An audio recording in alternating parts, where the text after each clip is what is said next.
Creators of the night, it's your girl Tati. Let's talk about Collision. We started off with trios action. We had the House of Black versus the Iron Savages. This was like 5 minutes, and I'm not cool with short matches like that for an opening match.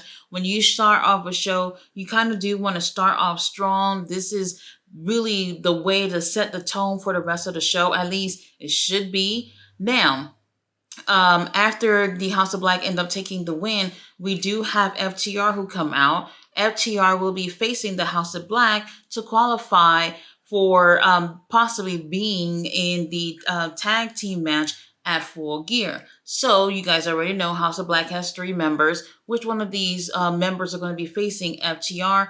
FTR comes in the ring, they're just talking. Y'all know how FTR are. As soon as they get the microphone, somebody don't come out there and snatch that thing out their hands. They'll be talking all night. We end up finding out that it's going to be Brody King and Malachi Black that's going to be going against them at, I think, Collision, or is it Dynamite? Will they be having that match? Now, after this, we do have Leo Rush, who's backstage, basically letting everybody know that he's on top of the world after beating Commander twice. I mean, I think I could beat Commander twice too. And he goes on to pull out the card from MVP saying, hey, I could possibly join the Hurt Syndicate, and just to show y'all that I mean business, I'm calling you out, Swerve Strickland. And I was just like, I know, dude is not calling out Swerve. So basically, he wants to have a match with Swerve to prove to the Hurt Syndicate that he can be part of this group. Obviously, if he not only whoops Swerve's ass, but if he also takes the win, that he could be part of this group, which is very, very interesting. Now, after this, the thing that really just got me really upset here. We had Private Party who came out. They're sitting on stage. They got their whole little private party thing set up while they're watching one of the matches where the teams will qualify to be part of the tag team match with them at Full Gear. We have the Outrunners versus what was her name? Tough Flight. Let me tell you something. I was really, really upset about this. At first, I'm thinking, all right, we get it. The Outrunners are very popular, and I really like them. When I was telling everybody and their mama to watch out for the Outrunners, nobody even bat an eye, because nobody really took them serious. And as of late, they definitely gained popularity. Great, happy for them. However, Top Flight, they've been there for a really long time. These guys are young, they're hungry, and honestly, I feel like they deserve an opportunity, especially to be on the pay-per-view and being not on the pre-show, but on the main card going for a title. However, we had a little bit of issues with Top Flight in this match where even Darius and Dante kind of got into a little shouting match with each other because Layla Gray almost got hurt. And I'm just like, all right, whatever's going on, y'all can deal with it after the match. Let's get this win here. And I'm going to say it. As much as I love the Outrunners, unfortunately, Top Flight ended up taking the L here. And I felt like, who is back there making this type of decision? I get it. They're popular. Their merch is flying off the shelves or whatever.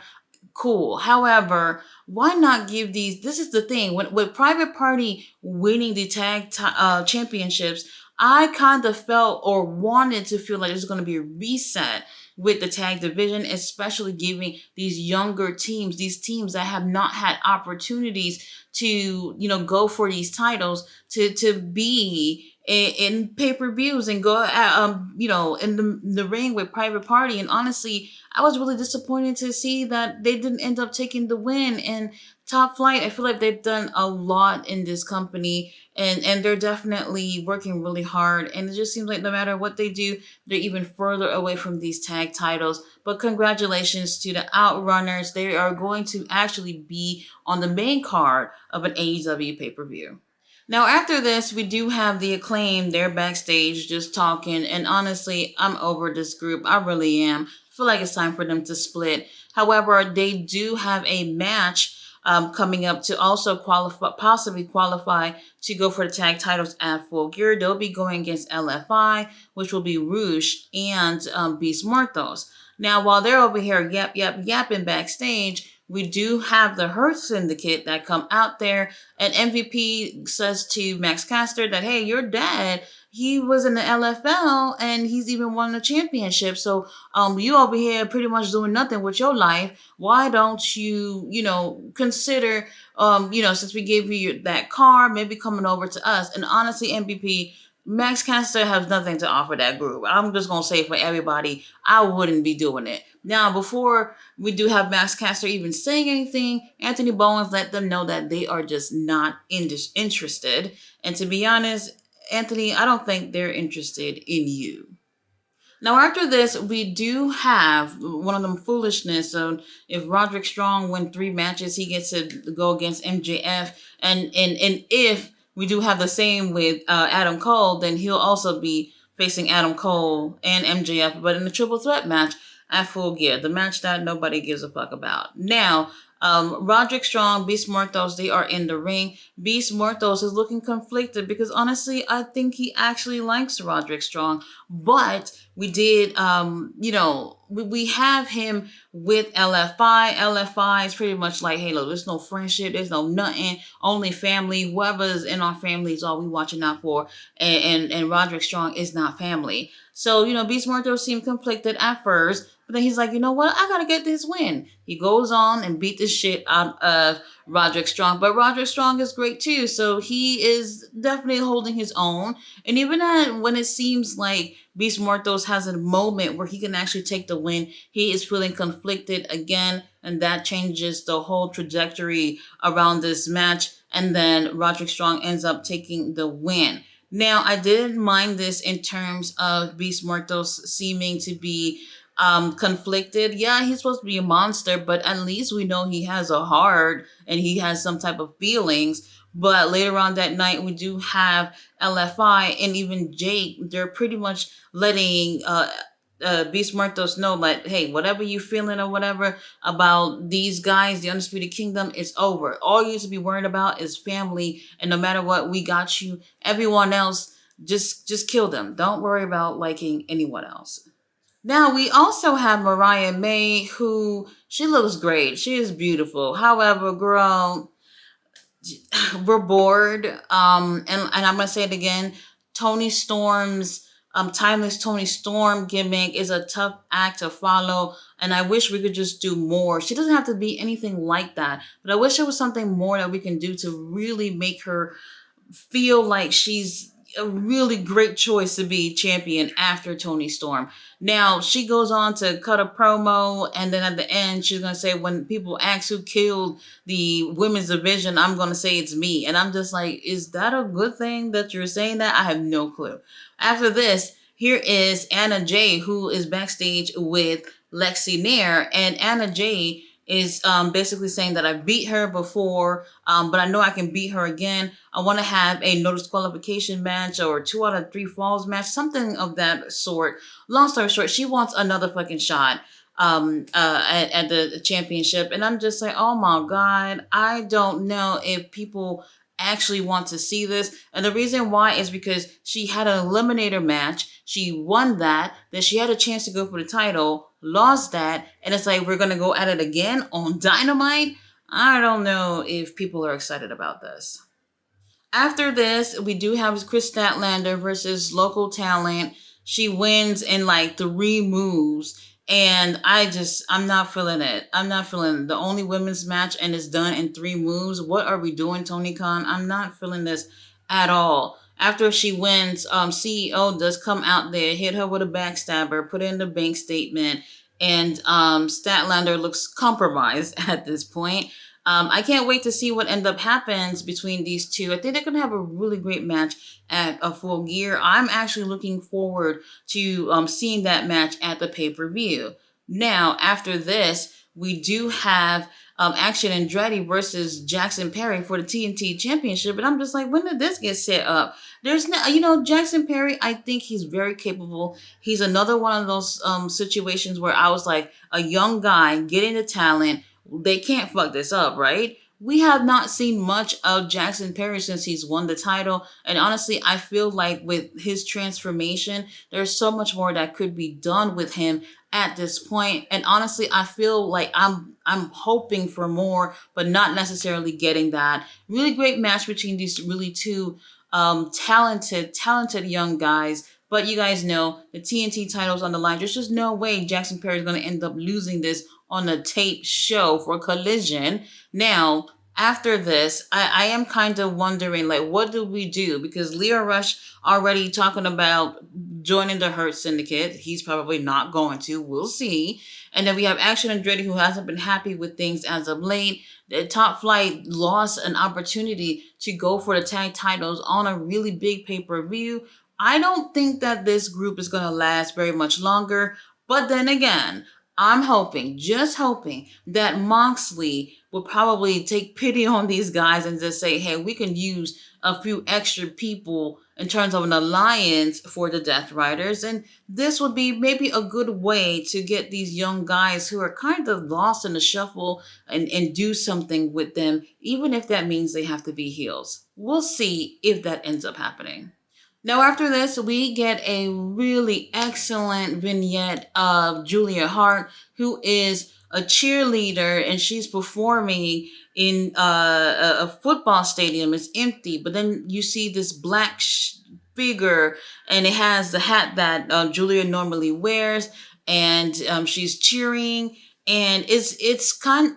I don't want to say cryptic because it's like you're looking at it and you kind of understand what's going on here, but it ends up turning out that she was having a dream. And I actually, the person who made this vignette, they posted it on X, and I was just like, damn girl, you did a good job on this. They could use you to do a couple of more things over there in AEW. It was done beautifully. I hope it's on YouTube because it's actually pretty great. I'm looking forward to seeing Julia Hart return. Now, after this, we have AR Fox versus Nick Wayne in a really great match.